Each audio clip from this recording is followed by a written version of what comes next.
Chapter 7, Cleaning House.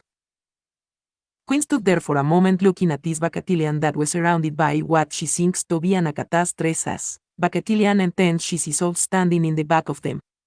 Confused, she scratches her head. What a minute. You're the second person I've met in the middle of this desert. What is happening that you are here also? First the old man, Mlezi, and now. Wanyenyekevu interrupted. Hold on, you met Mlezi. Queen said, you know him? And said, yes, but of course, as the servant of Zapatos. Then Dark Eagle said, that's how he knew that name. He is the man that approached your grandfather to send you here all those years ago. He knew that name. Just then, Mlezi appeared without saying a word as he walked over to Wanyenyekevu. Zapatos has seen your fight and is proud of your service to him. Mlezi then touched his forehead. You shall not feel pain any longer, my friend, for it's time to come home. You have asked Zapatos for many things, but has noticed your selflessness. It then pointed to Wanyenyekevu and waved for him to come forward. This is just the beginning of what you have asked. Zapatos for light in that which breaks the darkness. Your Orsonero, his name is Wanyenyekevu. Dark Eagle and Queen looked at each other when Mlezi mentioned Orsonero. A group of tall men, wearing a wig, appeared before them as Mlezi continued, your welcoming party is here. Shall we go? In tears, Wanyenyekevu stood up and spoke to Wanyenyekevu. It is an honor to meet you. Wanyenyekevu took the man's hand. No, the honor is mine, for ye have met those whom Zapatos has chosen, and he wished he had met you sooner. Peace surrounds you, and he hoped to accomplish what you are. Wanyenyekevu said with a smile, according to my desires. You shall do that and more, my son. The men in white surrounded Wanyenyekevu, and they all disappeared. Mlezi then took a seat on a large boulder. The rest of the elders, along with the warriors, might go home, for this was truly an ambush to kill you and take the land that you desire, but Zapatos will now give you the entire city to have by yourself. An immoral people that Zapatos shall destroy and chase the rest of them back to the place of their destruction. Queen, Dark Eagle, and his sons just stood there in awe as they watched what was happening. Dark Eagle, this is liberty, that Zapatos has renamed Wanyenyekevu, son of Tablita, Mlezi said as he turned to Dark Eagle. You have delivered Anaya from danger, and now Zapatos shall deliver you from danger for your obedience and loyalty to him. He looked at Queen. Anaya, you were chosen to do great works and have done a great job thus far, and Zapatos is pleased, but now it's time for him to take control of this matter. Then it turns to Dark Eagle's sons. Those whom you call your family shall be your enemies, and those whom you have called your enemies shall be your family. Think not that your family had become your enemies, for they were your enemies before they were even your family. Don't let the sadness consume you, knowing they are already conspired to kill you as we speak. Alemba, Kisoma, Nipaem, you are now. He pointed to each of them. Shadrach, Meshach, and Abednego, for your bravery and humbleness from this day forward shall you be killed. Zapatos has ordered you to be the elders, for the elders that are now will all begin before the year ends, and Dark Eagle and Wanyenyekevu shall rule this land according to Zapatos' will. Mlezi spoke to them for 2 hours before he disappeared. Queen sat there for a few minutes thinking about what was spoken by Mlezi when Wanyenyekevu approached her, smiling. Queen asked, you mentioned earlier you don't enjoy using the name battalions. What did you mean by that? Wanyenyekevu asked, is it Queen or Anaya? Queen said, only my family calls me Anaya, you can call me Queen. Wanyenyekevu said, okay, Queen, for centuries, they have given us names to describe or talk about us, and they are afraid to call us what we are, the true children of Zapatos. It's not only in our skin but in our DNA, which is why they have persecuted us. But they, too, can inherit the promise by fight from Zika. Through jealousy and envy, they refuse and my name, I prefer to be called Wanyenyekevu, son of Tablita of the Natchez tribe. Or simply a child of the Almighty. Wanyenyekevu noticed Aldib and the rest standing around, and the ten said, where are my manners? Let me introduce you to my family. This is Jonathan. Aldib gave him a look. I am sorry, his name was Jonathan, his name is now Aldib, his wife, Joy, and his brother John. Aldib and John are so called Anakatas. Grace, Merci, Elisha, Eliche, and Daniel are so yet computants. My mighty friend, was also a so yet Bacatilians. Since we have been together now, they have given us all a new name, mestizos, but he explained that some other came. Oh, there is another Bacatilians, named Glissar, who is at home, is in charge of our city, Madinatal Tanvir. Queen looked at Wanyenyekevu, let me get this right. Joy is computants, and says married to an Anakatas named Jonathan, but Sabas has given him the name Aldip. Aldip raised his chin and smiled. Queen slowly wagged and with a confused smile, she took a seat. Now, all the rest are computants except for that big guy named Oe. Wanyenyekevu said. Yes, and Ove was a bounty hunter and slave for Oedipus. Sabas has changed most of our names for the work needs to be done in US and to show his people that he has not forsaken them. Queen said, if he hadn't seen Mlezi, he would think you all were fools. Shaking her head, she said. Sabas is able, Wanyenyekevu replied, is. Looking at the time, Queen said. The meeting was 2 hours ago please, it is going to take at least 30 more minutes to reach our destination, pointing at the skycrafts. Wanyenyekevu said, no, about a minute. If you hop on, we will fly there. Darkiago and his sons tied down their jerseys and joined Wanyenyekevu and his team on skycrafts. Wanyenyekevu reaches for Queen's hand, ready. Queen and her family had never been on such a ride, and it was scary and exciting at the same time. They stayed low enough to get to their destination but not enough to scare them no more than they were already. Queen asks, how did you get these skycrafts? Aldip said, it was Elijas and my ideas. We had one, then a few we took after a few battles, and then before we knew it, we had more than we needed fighting Oedipus and his sons and just cross-engineered them with a few extras. Wanyenyekevu smiled, yep, they are our local geniuses. Queen said as she inspected the bike, how are they so quiet? Jonathan and Queen started talking about engineering, and Wanyenyekevu was impressed by Ken's intelligence. Upon arrival, the people stared at them and questioned themselves, as they parked near the entrance of the meeting hall. Where did they get those fancy skycrafts? Who are these new people? Are they Bacatilians, computants, or Anakatas? Queen and Darkiago led the group in the meeting chamber. They look as if they were not even expecting news, said Darkiago. Wanyenyekevu saw everything, Bell was forced to keep quiet until danger arose. I will let you speak, until it's time for me to speak. Trust me, please, for Sabas has shown me everything. Fear not what you see, for Sabas has given us gifts that will amaze you, and yours shall receive your gift when Sabas deems you ready. Queen did not truly understand, but looked at Darkiago, and they both looked at Wanyenyekevu. Okay. Wanyenyekevu looked around as he entered and took inventory of the men and weapons. There were 60 civilians and 30 armed men that surrounded the compound walls. 6 men stood in the hall walls as they entered the chambers, 2 at the door and 6 inside. As they walked inside, a long marvelous table stood in the center of the room with 24 chairs on either side of the table. As they walked toward the table, down a small aisle, Wanyenyekevu noticed an Abenian passing at the back of the table. It was apparent he was furious at their delay. As they walked in, he shouted, do you think we have all day to wait on your motherfucking asses? Queen tried to keep her composure as she began to speak, sorry. But was rudely interrupted. Where are the elders? It is they who make the decisions. Is that not true, and who the fuck are these motherfuckers here? Queen began to speak again before Darkiago grabbed her arm, we will not be disrespected any further, either you speak to us in a respectful manner, or we will leave. The Abenian shouted, leave? Leave. Motherfucker, you're about to die. We kill the elders after we're finished with you. Wanyenyekevu touched Darkiago and Queen as the Abenian shouted, guards. The guards outside the door and all the guards inside the chambers all was entered. Wanyenyekevu said, what a minute, now. This is not a fair fight. You have 8 arms, 3 legs, and a tail. You must have one hell of a reach, don't you? His comments confused Queen and the guards as continued, when we are finished, the entire room shall die, and not one of us will have to break a sweat doing so. The Abenian said as he looked at himself in a mirror while the guards stood in the ready position, confused. What do you speak about, little man, and who are you? Wanyenyekevu smiled, I am Zapatos messenger, and we are your worst enemies.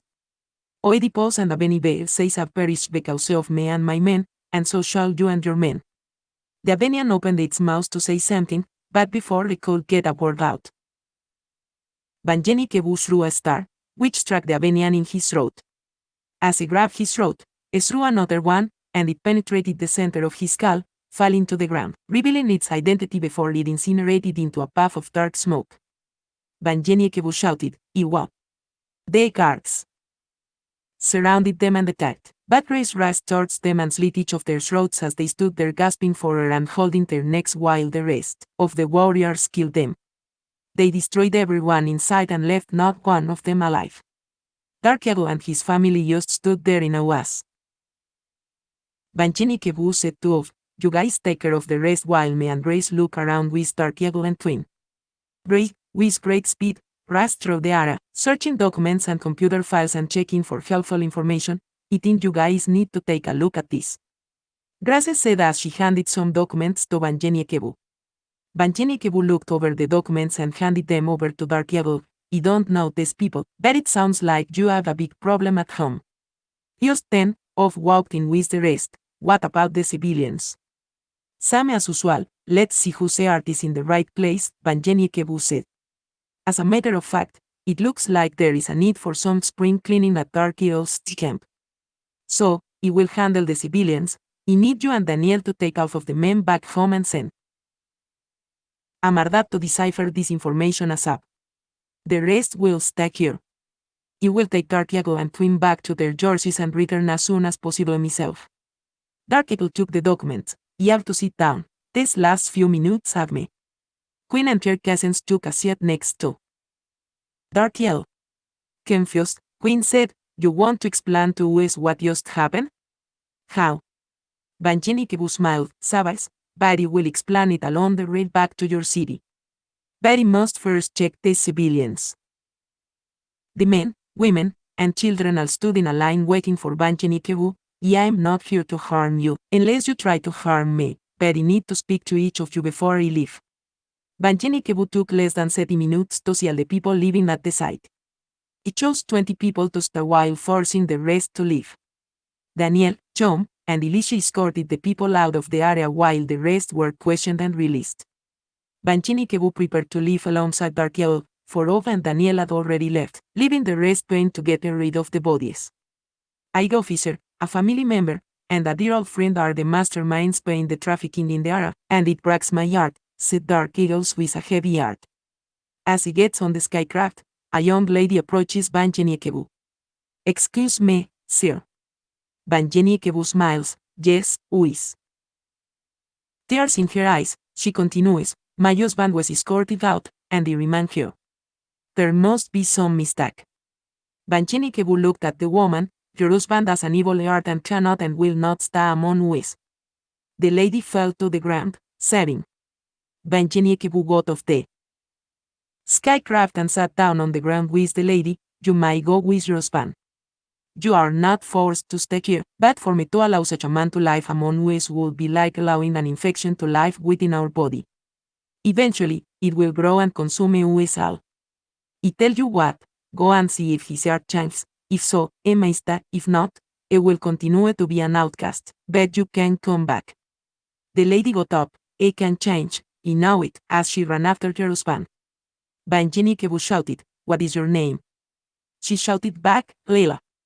John, Mlezi, Elisha, and Elisha assisted Wanyenyekevu with transporting Darkiago and his family to their jerseys. They headed back to the new location, they now called the watchtower and rushed back to finish helping with the cleanup. Wanyenyekevu stood and drove his skycraft alongside Queen as they headed back to Tucson. We've been waiting for you to explain the things we've seen today, and what is this? You are talking about you killed an Abenian and Oedipus. Is the most ruthless man in that man's land, Queen said before Wanyenyekevu interrupted. It's Cayet's about land now. Yes, we killed Oedipus and BL7, and now, whatever the one back there was named. These so-called Abenians are the fallen angels of Zapatos who have come to destroy Zapatos people. He was born Liberty, and I'm from Lake Providence, Louisiana, as I mentioned before, and one day I had a dream that was so real, and a man appeared before me, and it was Mlezi, but it was a wolf. Wanyenyekevu explained his entire story to them, and they all talked until they reached the front gate of their community. Wanyenyekevu devised a plan so that no one would see Dark Eagle, just Queen, and their cousins. Dark Eagle escorted Wanyenyekevu to a small hut in the back of his house. I believe you will be more comfortable here than in the house plus. This is where I come to meditate and get away. You may stay here for the night, everything you need is here, and when supper is ready, I have someone to come get you.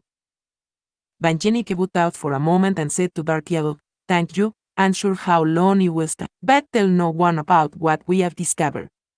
Just call for a meeting for the entire community, let's say noon." Dark Eagle agreed as he walked toward the house.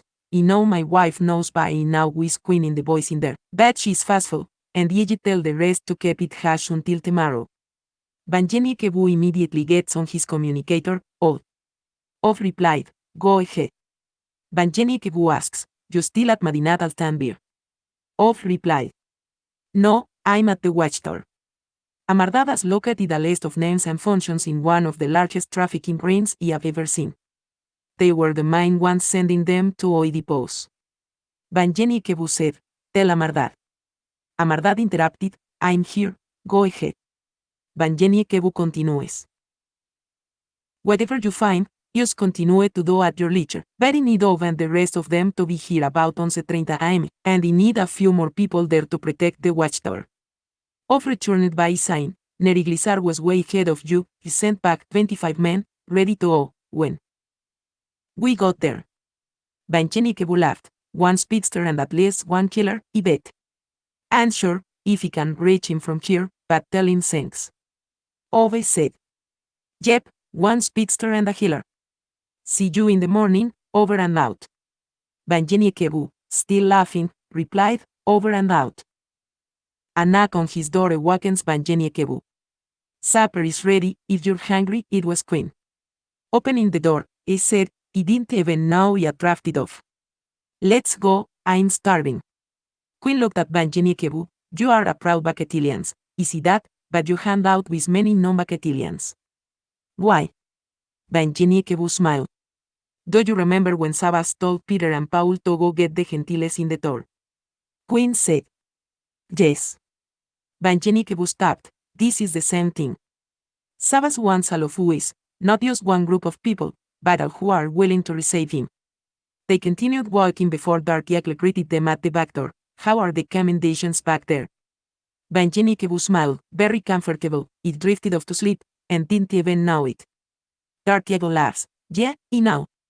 I hope you love beefs too." Wanyenyekevu smiled, "Yes, I do." While eating, they all discussed the plans for the next day and made all the arrangements for the entire city to see and hear the event. Early the next day, Ov and the rest of Wanyenyekevu's warriors arrived at Dark Eagle's home and went over their plans. Afterward, Wanyenyekevu said, "Remember, let everyone in, but don't allow anyone out, for the ones we are looking for will try to escape. Because they will think Dark Eagle is dead, so when it approaches the podium, it should be when you see movement." The people started arriving at the old zoo, Great Park, where they held their community meetings at 7 am. Many came in, and by 8:30 am, a few strangers slowly entered the arena. The elders and Dark Eagle's son sat at a table behind the podium. Dark Eagle's eldest son, Alemba, approached the stand. "We have unfortunate and disappointing news to tell you, but be of good cheer, for we have exciting news from Sabas as well. Myself, Kisoma, and Nipaim, Sabas has ordained us as your new elders and has changed our names too." He pointed to them as continued, "Shadrach, Meshach, and Abednego. Now, after a lengthy meeting this morning, some elders will continue to guide us, but many will step aside and allow Sabas to have his way." Kisoma approached the podium as Alemba continued, "Now a word from my brother Kisoma, or Shali. Say Meshach." Clearing his throat, Meshach paused as he looked around. Sabas must clear the way for his new plan for us, and by doing so, there are some changes that must be made for Sabas to do so. According to Sabas' new plans, all of Tucson is officially ours. The crowd roared with excitement. This land and more shall be spread out and given to each family. But with new land comes new laws that must be carried out to the letter. These new laws will be handed to you with the deeds to the land. And now from our little brother Nipaim or shall I say a big bad negro, I'm sorry, Abednego. The crowd laughed as they cheered for Nipaim. I guess even though I'm the youngest, I'm also the biggest, so I take that big brother. Laughter was heard throughout the cheerful crowd. Well, I guess I have to be the bearer of the bad news. The group quickly became silent. There are enemies among us who look like us, act like us, and speak like us. No, it's not the strangers you see on the skycrafts. Those are our friends. No, they are family. They allowed us to receive the gifts we present to you today. Now this, and they are not only Bacatilians but computants and anacatas as well. It shocked the crowd as it continued. These people are called mestizos because they are joined together by Sabas, for Sabas, and so shall we. Sabas wants us all to be as one in him. We have traders in our midst who have betrayed us for monetary gain and for a position to see that the table with Satan himself. They are our own people who live and eat with us. They are the one who has betrayed us. Wanyenyekevu and Dark Eagle stood behind the ball and waited for their cue, for the crowd did not see them. Wanyenyekevu heard a voice on his communication device. Wanyenyekevu, there is movement from the crowd, some are trying to leave. It was John. Wanyenyekevu replied, gather them as quickly and quietly as possible and place them all in jail. Abednego was still speaking. We have two new leaders who shall govern us and guide us to this new way in which Sabas has instructed. My father, Dark Eagle, and our new friend, Wanyenyekevu of Louisiana. Dark Eagle and Wanyenyekevu walked from the ball, and there were spots of confusion around the crowd, but it was quickly and quietly resolved. Dark Eagle approached the podium. Our meeting yesterday was an ambush to murder the elders, my family, and me, but Sabas sent to us Mlezi and Wanyenyekevu to intervene in this plan and ordered us to clean house. Saying, those whom you call your family shall be your enemies, and those whom you have called your enemies shall be your family. Think not that your family had become your enemies, for they were your enemies before they were even your family. Don't let the sadness consume you, knowing they have already conspired to kill you as we speak. We have read the story of how Judas betrayed Messiah. He had the wisest teacher. He benefited from his teachings and learned more than anyone here today. Yet, his heart was not pure. This is how those who live man's to us shall forever be, for now on, you must be of a pure heart. Pointing to an elder, Dark Eagle said, Weeping Crane, here and a few others, has been trafficking our people to the Albanians and Oedipus for drugs, sex, and organs. They have been experimenting on how to delete our race from the planet through our DNA. It would be justified if he would walk up to him now and cut his throat from ear to ear, but it is too good for him. He must endure such pain, to cry out for it, but it will not hear his cries. Although you heard in the background are probably also involved. Myself and Wanyenyekevu have agreed that life in prison will be better suited for these men. We lock them up here and ship them to. Turning to Wanyenyekevu, he asked, what do you call it again? Wanyenyekevu, standing by his side, Madinat al-Tanbir, it's a training camp where the prison is being built as we speak. Thank you, Dark Eagle, Jane. My name is Wanyenyekevu, and he was sent here by Sabas. Wanyenyekevu paused and looked at Queen, and the vision that Mlezi had shown him of his wife years ago flashes before him, as continued, to do the will of Sabas, that was 5 years ago, and like Paul in the Thor, he traveled and met many on the way. He started by himself to come here alone, but Sabas brought these people into my life along the way. Since he left, Sabas has unexpectedly brought many others into my life. Now, there are so many I have lost count. We have taken many cities and have converted many souls. The men on the skycraft are truly warriors of Sabas, and cleaning house is what Sabas wants, and it is what they shall get. Waving his hands at Queen, is there anything you want to say? Queen walked up to the podium. If there is no justice, there will be no peace. Once we straighten out the details, we will have another meeting in 2 days or so.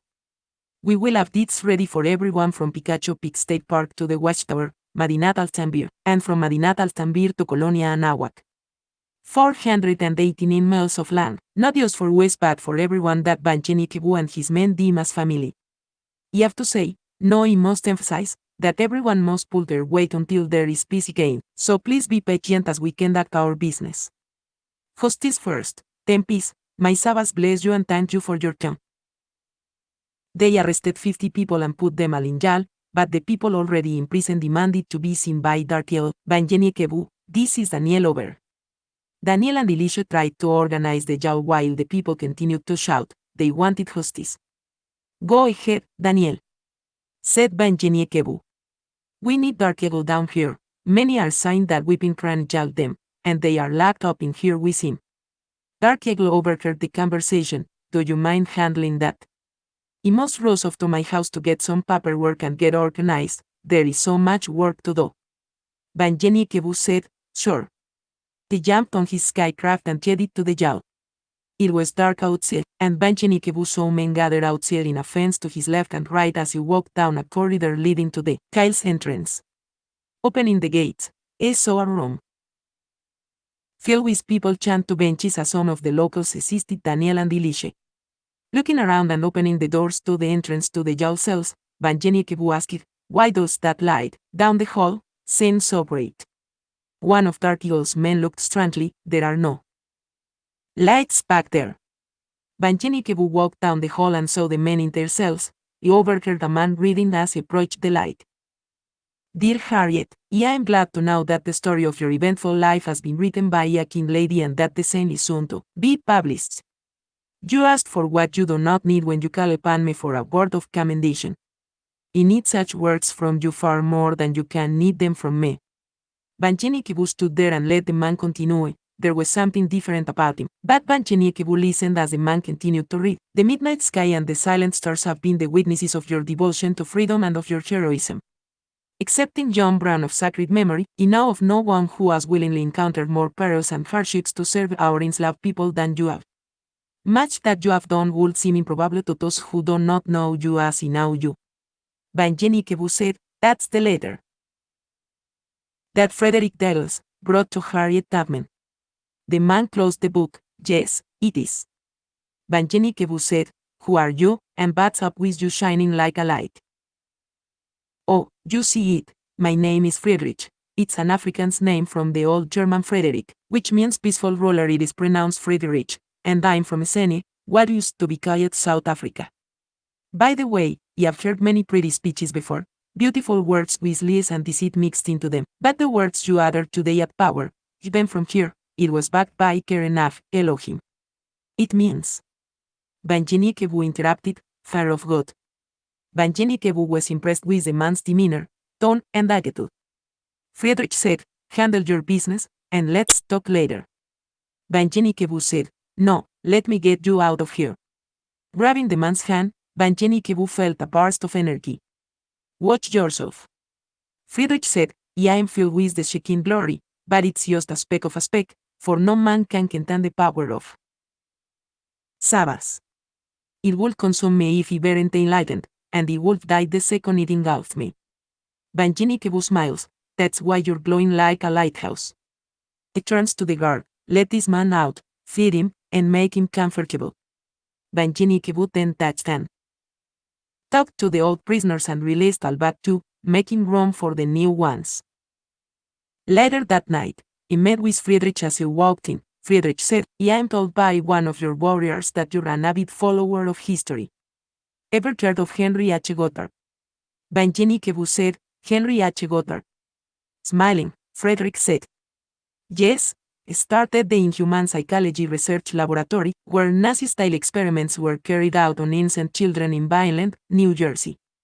It created the IQ test and other idiotic ideas that held many of Sabbath people back with his practices, just like Jim Crow and many more who were not of our race.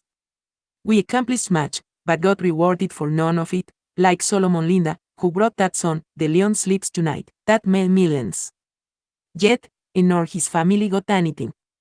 The abuse, like the lynching of Mary Turner and her baby, or what about Ella Baker, the godmother of the civil rights movement, or Viola Desmond, a successful black businesswoman and entrepreneur who challenged segregation in a place that was once named Nova Scotia.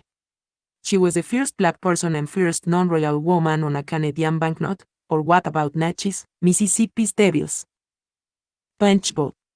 Off walk by, excuse me, is your name Friedrich of South Africa? Friedrich smiled, why yes, he had a bounty for you, but his was much larger so I came after him first. Friedrich shook his head, good thing you did, now we all are here except one. Off smiled, as he would say, Sabas y Sabo. Wanyenyekevu said, indeed.